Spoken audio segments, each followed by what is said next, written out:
기도하겠습니다. 하나님 감사합니다. 사순절 22번째 날을 우리에게 허락해 주시고 첫 시간 주님 앞에 나와 엎드려 주님과 소통하게 하신 은혜를 감사드립니다. 주의 세미한 음성에 귀를 기울여 들게 하여 주옵시고 우리 마음속에 걱정, 근심, 염려가 다 떠나가는 이 시간이 되게 하여 주시옵소서. 답답하고 괴로운 마음, 쇠약해진 우리의 육체가 소생케 되는 이 시간 되게 하시고 놀라운 주의 손길을 체험하게 하여 주시옵소서. 우리 기도에 응답하시는 예수 그리스도의 이름으로 기도 올리옵나이다. 아멘. 오늘 말씀은 호세아서 6장 1절 말씀입니다. 호세아서 6장 1절 말씀. 우리 같이 한 목소리로 호세아 6장 1절을 같이 읽으시겠습니다. 오라 우리가 여호와께로 돌아가자. 여호와께서 우리를 찢으셨으나 도로 낫게 하실 것이요 우리를 치셨으나 싸매어 주실 것임이라. 아멘. 우리 한 번 더 읽으시겠습니다. 오라 우리가 여호와께로 돌아가자. 여호와께서 우리를 찢으셨으나 도로 낫게 하실 것이요 우리를 치셨으나 싸매어 주실 것임이라. 아멘. 오늘은 사순절 22번째 날 주의 세미한 음성을 들으며 회심, 아버지 집으로 가는 여정의 시작이라는 제목의 말씀을 잠깐 같이 나누고 기도하는 시간을 갖겠습니다. 어제 새벽에는 신학생, 대학생 때의 말씀을 시작했는데 오늘은 중고등학교 이야기로 여러분과 말씀을 시작하려고 합니다. 저는 한국에서 남자 중학교, 남자 고등학교를 나왔어요. 그렇지만은 학교 생활이 그렇게 지루하지 않았던 이유는 좋은 교회를 만났기 때문입니다. 좋은 교회 중고등부 시절을 보냈고 좋은 전도사님 부부를 만나서 중고등부 때 아주 뜨겁게 신앙생활을 했습니다. 중학교 2학년 때 아버지가 먼저 소천하시면서 아버지의 빈자리를 교회 전도사님이 채워주셨어요. 저를 아들처럼 아주 사랑해 주셨고 인생의 선배고 믿음의 선배고 결국에는 신학교 선배님이 되었어요. 제가 그 신학교를 들어가게 돼서 얼마나 감사한지 모릅니다. 그런데 그런 전도사님의 양육 아래 교회 중고등부 시절 잊을 수 없는 해프닝이 하나 있었는데요. 여러분 우선 저를 보면서 딱 예상하시겠지만은 중등부에서 무슨 역할을 했을까요? 회장, 중등부 회장 역할을 했고 고등부 됐을 때도 역시 고등부 회장 역할을 했어요. 중요한 거는 회장이긴 한데 그렇다 할 믿음의 체험이 없는 거예요. 뜨거운 특별한 체험 이게 없는 거예요. 어떤 친구는 막 방언도 하고 뭐 입신도 하고 정말 굵직굵직한 은혜의 경험들을 많이 가지고 있었는데 왜 학생 회장인 저한테는 그런 뜨거운 체험이 없을까? 은혜의 사건을 왜 경험하지 못했을까? 늘 그게 너무 힘들었어요. 회장인데 막 뜨거운 체험이 뭐 하나 있어야 되잖아요. 죽었다 살아나든지 하여튼 뭐가 있어야 되는데 그게 없는 거예요. 그래서 저희 어머님께 물어봤어요. 어머님, 난 왜 뜨거운 체험이 없습니까? 그랬더니 저희 어머님이 모태신앙이라 그런다 그러시는 거예요. 모태신앙은 원래 별로 안 뜨거워. 근데 중요한 순간에만 뜨거우면 되는 거니까 너무 낙담하지 말아라. 좀 시간이 걸리기도 하지만 너무 조급해하지 말아라. 그렇게 말씀하셨습니다. 그래도 회장인데 다른 사람보다 뭔가 특별한 신앙 체험을 하고 싶었던 저는 계속해서 기도했어요. 하나님, 제가 회장입니다. 학생 회장입니다. 왜 저에게 특별한 체험이 없습니까? 놀라운 주의 역사를 체험하게 하여 주시옵소서. 뜨겁게 얼마나 기도했는지 몰라요. 여러분 이렇게 간절히 뜨겁게 기도했으니까 과연 특별한 체험이 있었을까요? 없었을까요? 대답해 보세요. 고등학교 겨울 수련회였습니다. 중고등부 겨울 수련회 때 가가지고 뜨거운 찬양 후에 말씀을 듣고 이제 기도하는 시간이 됐어요. 전도사님께서 다 2m씩 떨어져 앉아, 다 2m씩 80명이 다 떨어져 앉았어요. 막 뜨겁게 기도를 하는데 마룻바닥에 목이 터져라고 소리 지르면서 수십 번 쥐야 하고 부르면서 통성으로 기도하기 시작했습니다. 여러분 무슨 일이 일어났을까요?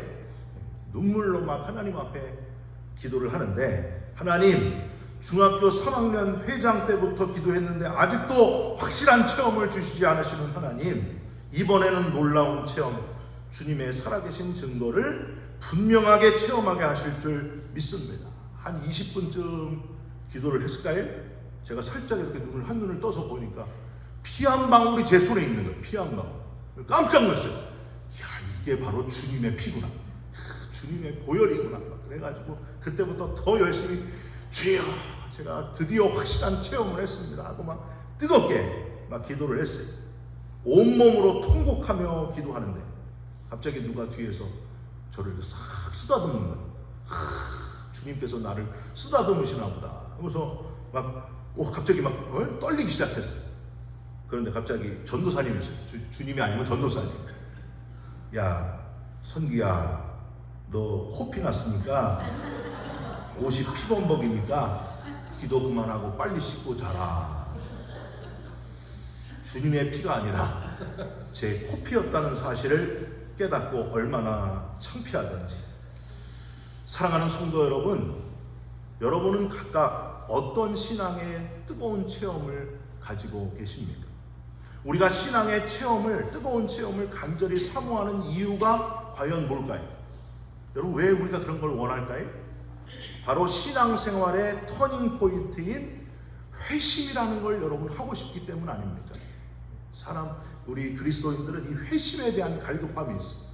뜨거운 놀라운 체험과 변화.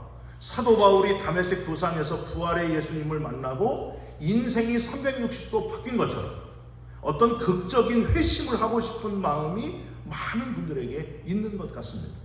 여러분, 분명하게 말씀드리지만은 어떤 특별한 체험, 경험이 우리 신앙의 놀라운 전환점이 되기도 하지만은 회심이 꼭 그런 것만은 아니라는 거예요. 여러분, 회심이 뭔지를 우리는 진지하게 한번 생각해 봐야 됩니다. 오히려 아주 극적인 체험이 없이도 휴지에 물이 스며들듯이 어느 날 자기도 모르게 성경의 모든 것들이 다 믿어지는 거예요. 하나도 의심 없이 다 믿어지는 거예요. 그 놀라운 체험을 하게 되면서 강력한 믿음을 가지게 된 사람이 훨씬 많다고 하는 사실.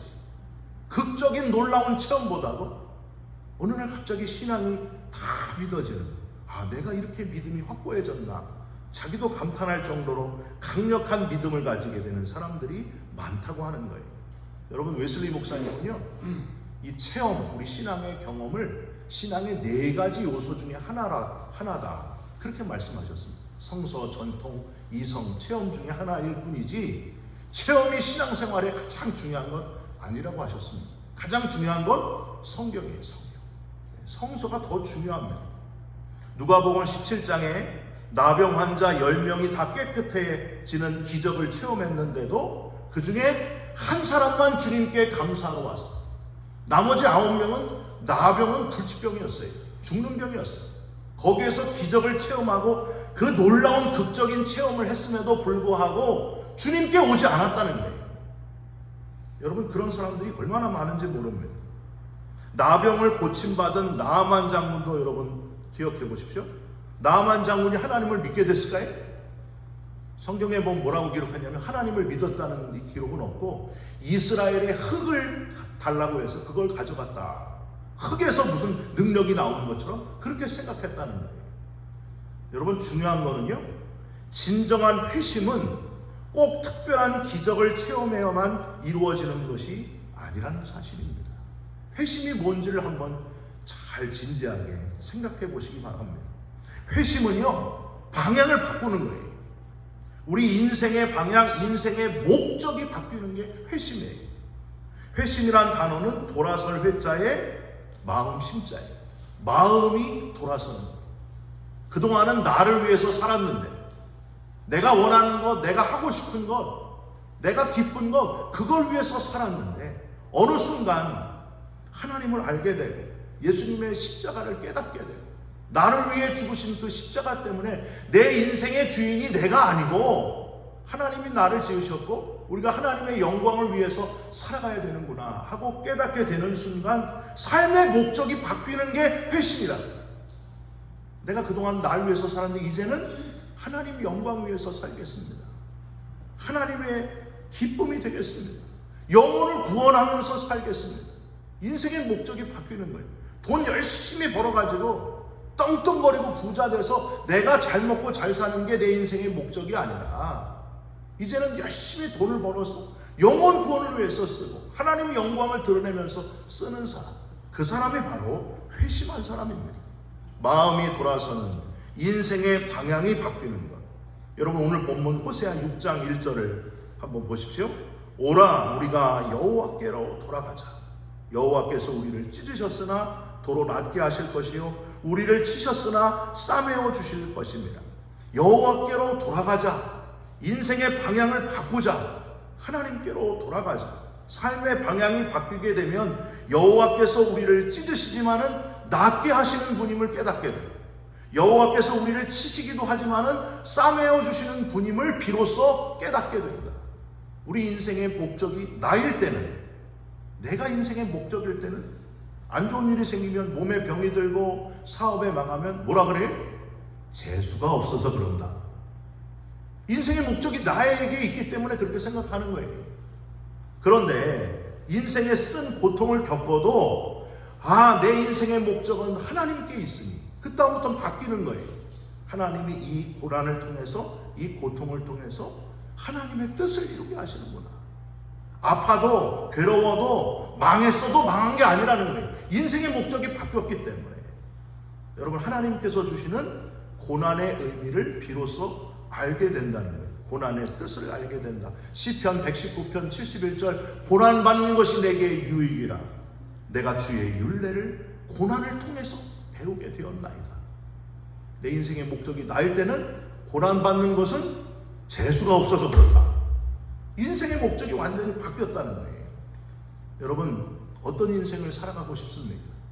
회심의 그리스도인으로 살아가시기를 주님의 이름으로 축원드립니다. 헨리 나우에는 회심을 아버지 집으로 가는 여정의 시작이다 이렇게 표현했어요. 그러면서 이런 표현을 했습니다.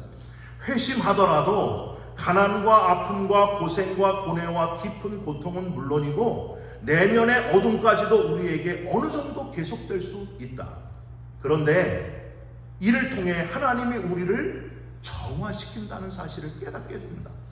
분명한 것은 우리 삶의 방향 목적이 하나님께로 향하게 되면 우리 삶에 더 이상 권태나 원망이나 우울이나 고립은 없다. 할렐루야.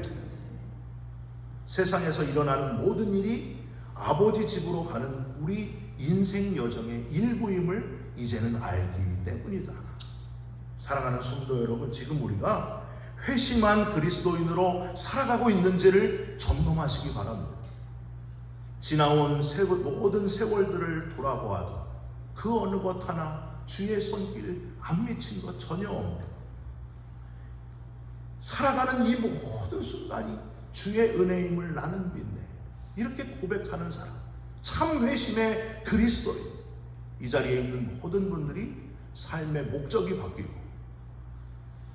삶의 목표가 바뀌고 살아가는 이 모든 순간이 하나님 아버지께로 가는 인생 여정임을 깨닫게 되는 살아있는 그리스도인들이 다 되시기를 주님의 이름으로 축원드립니다. 어려움이 와도 환난이 와도 하나님이 이걸 나를 통해서 뭘 깨닫게 하시는구나. 좋은 일이 생기면 하나님이 내가 이 좋은 일을 통해서 하나님 영광 드러내라고 하는구나. 인생의 목적이 완전히 바뀐 저와 여러분들이 꼭 되시고, 우리의 생을 오늘 밤에라도 마감한다고 할지라도, 하나님이 오늘 밤에 우리를 부르신다고 할지라도 하나님 참 행복했습니다. 하나님과 함께여서 너무 좋았습니다. 이제 영원히 하나님 품에 안기게 되겠습니다 하면서 기쁨으로 주님을 만나게 되는 저와 여러분들이 다 되시기를 주님의 이름으로 축원드립니다. 기도하겠습니다. 주님, 거룩한 사순절이 빠르게 지나가고 있습니다. 회심한 사도 바울과 믿음의 선배들도 많은 어둠을 통과한 후에야 주님의 빛을 볼 수 있었습니다. 우리도 회심한 그리스도인으로 주님의 부드러운 손길에 감사하는 자가 되게 하시고 주님이 일하고 계심을 잊지 않게 하여 주시옵소서. 우리를 혼자 두지 아니하시는 분이심을 잊지 않게 하여 주시옵소서. 주님을 향한 우리의 인생의 방향이 흔들리지 않게 하여 주옵시고 아버지 집으로 가는 이 인생 여정을 끝까지 지켜주시고 우리와 동행하여 주시옵소서. 예수 그리스도의 이름으로 기도 올리옵나이다. 아멘. 하늘에 계신 우리 아버지여, 이름이 거룩히 여김을 받으시오며 나라가 임하옵시며 뜻이 하늘에서 이룬 것 같이 땅에서도 이루어지이다. 오늘 우리에게 일용할 양식을 주옵시고 우리가 우리에게 죄진 자를 사하여 준 것 같이 우리 죄를 사하여 주옵시고 우리를 시험에 들게 하지 마옵시고 다만 악에서 구하옵소서. 나라와 권세와 영광이 아버지께 영원히 있사옵나이다. 아멘.